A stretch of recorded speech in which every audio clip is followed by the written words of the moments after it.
I think that's one of the joys of kind of working together, is I'd be off researching some of this stuff.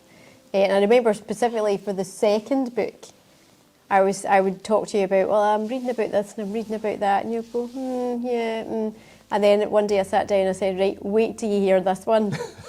And I told him about this true crime, and he was like, oh, and the eyes just popped open. I thought, all right, we've got a winner here. Yeah. I mean, it was bad enough. It was when she told me the murderer's motivation, which I can't mention because it's a big spoiler, that it comes towards the end of The Art of Dying. But it was like, you have got to be kidding. This is, and it also puts me in mind of the fact that with the first novel, Marissa was concerned sometimes that there was a few moments in it that were just medically so icky or so horrific. She was saying, is this too much? And I said, no, this is box office. So we've persisted, and as I say, we took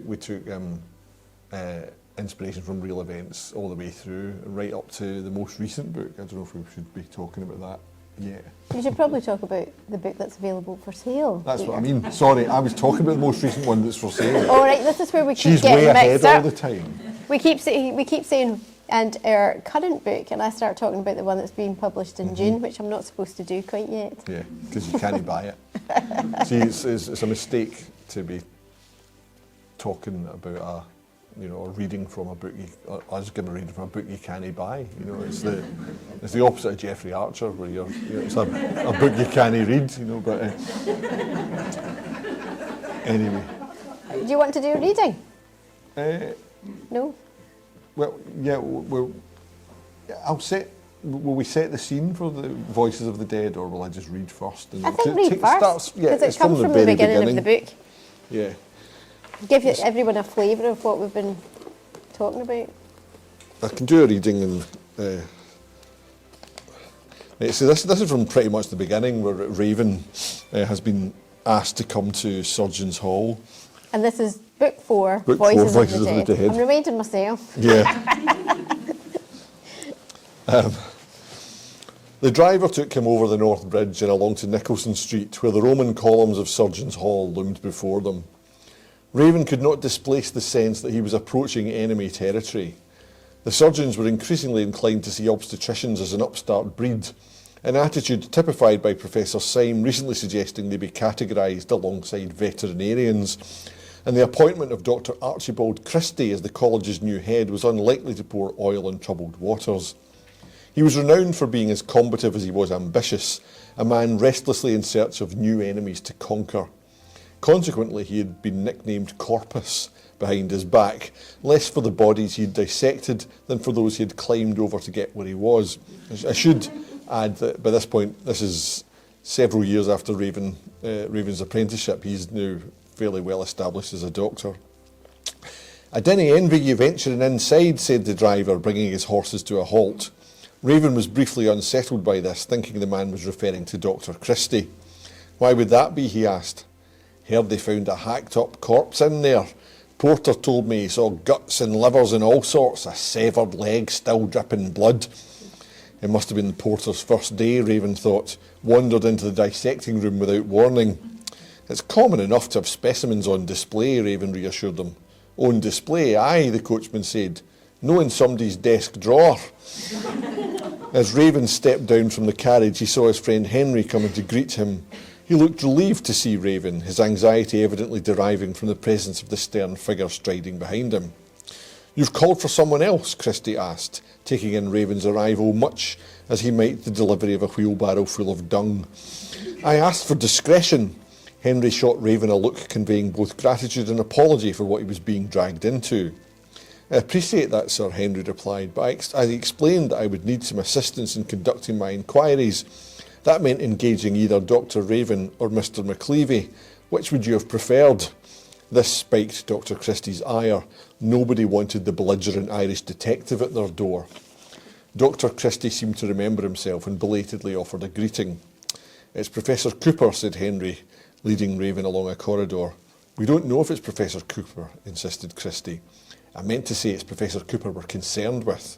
"What about him?" Raven asked, the words of the coach driver coming back to him. Christie opened a door on the left and led Raven into a well-appointed office. Something was wrong here, something both Christie and Henry were reluctant to describe. Instead, they wished Raven to see for himself, and the closer he got to doing so, the less Raven relished the prospect. Remembering the driver's words, he glanced at the desk, a sturdy and expansive bureau covered in volumes and papers. His drawers were closed. Henry and Christie had already walked past it anyway. They made for the wall press adjacent to the windows, its door conspicuously open. On the floor of the cupboard was a dark grey blanket, its contours vaguely describing a shape underneath. Henry delicately tugged it away to reveal a human foot. A left foot. It wasn't still dripping blood, and it could not be described as a leg, but the carriage driver was right about one thing: it did look freshly severed. "We don't know where Professor Cooper is," Christie volunteered. "He was last seen on Friday." "And was he walking with a bit of a limp?" "This is no matter for levity, Dr. Raven. I merely meant to ask whether you believe this to be part of Dr. Cooper." "This was discovered by one of our porters late last night," Christie said. "He informed me, and I sought Dr. Cooper at his house. He was not at home. I returned here a few hours ago and summoned Dr. Littlejohn." "I assume this is not a specimen from the dissecting room," Raven said. Christie's expression was dismissive. "There's only one cadaver being anatomised at the moment, and it has the full complement of feet. We do not know who this belongs to or where it came from." Raven looked again at the foot, which struck him as having been concealed hurriedly rather than carefully hidden. He noted too the lack of evidence suggesting violence had happened here, far less the messy business of hacking through a limb. "I can think of an explanation that excludes Dr. Cooper having murdered anyone or having been murdered himself," Raven said. "Unfortunately, it is not one that would continue to exclude Mr. McLeavy. Perhaps someone has been acquiring dissection specimens, shall we say, independently." Christie's expression indicated that an explanation involving murder might now seem preferable. He turned and glowered at Henry. "Until such time as we are able to account for this, it is imperative that the matter remains confidential. I do not wish to invite speculation or public alarm." Christie then turned so that his simmering glare took in Raven too. "I realise that I am new to this city, so let me state very plainly that I am not a man who deals well with disappointment.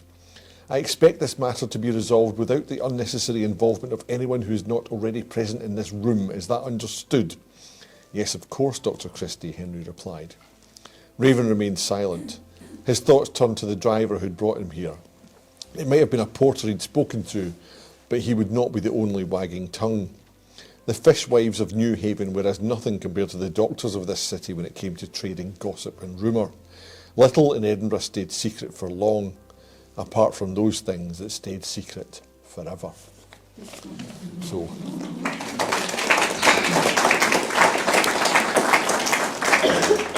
and so in Voices of the Dead, they do start to find more body parts, and they're able to identify the victim eventually, but also they identify a prime suspect who is, unfortunately for Raven and Sarah, the prime suspect is an actor who is a master of disguise and a man of 1,000 faces, which makes him kind of tricky to track down.